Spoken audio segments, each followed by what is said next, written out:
Alors, salut tout le monde, bienvenue sur le canal de Mi-Acide Comique.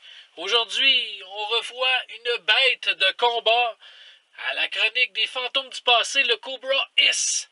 Et oui, le Cobra Hiss qu'on peut voir ici accompagné du fabuleux Cobra Officer, là, tout ça du vintage. Le Cobra Hiss qui était une machine de guerre. Vraiment phénoménal pour les années où est-ce que ça a été produit. Là. On parle des années 80, probablement 85, 86. Je trouve que la technologie, les détails qu'on a mis sur le Cobra Hiss, c'est merveilleux. Vous voyez, celui-là est en merveilleux état. On peut voir la tourelle de canon avec les contrôles. Oh, pardonnez-moi, monsieur l'officier. On peut voir, dans le fond, le tableau de bord là, de la tourelle de canon. On peut voir les détails là, sur les chenilles à l'arrière. C'est pourvu de roues qui sont quand même très mobiles aussi. C'était très bien construit. Avec une prise aussi à l'arrière, parce qu'il y a beaucoup de remorques qui ont été sorties là, dans les années 80 pour les véhicules G.I. Joe.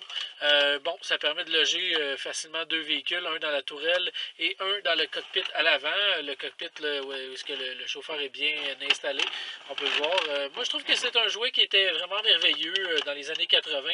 On avait donné vraiment le maximum du côté de Hasbro là, pour la création de celui-là. On dirait vraiment un tank moderne, là, vraiment futuriste, qui peut causer vraiment de lourds dommages et contrôler la situation. Je vous dirais c'est assez menaçant là, et tout. Donc, moi, ma note pour le Cobra Hiss, pour ma chronique des fantômes du passé, je lui note un merveilleux 9 sur 10. Le côté esthétique, c'est merveilleux. Le côté détail et tout. Jouabilité, c'était excellent. Ça roule bien. On peut faire vraiment des combats intéressants. La tourelle, ça tourne. Bon, vraiment pas grand-chose à dire de négatif là-dessus. Donc, je vous répète ma note 9 sur 10. Merci d'avoir été là. À la prochaine!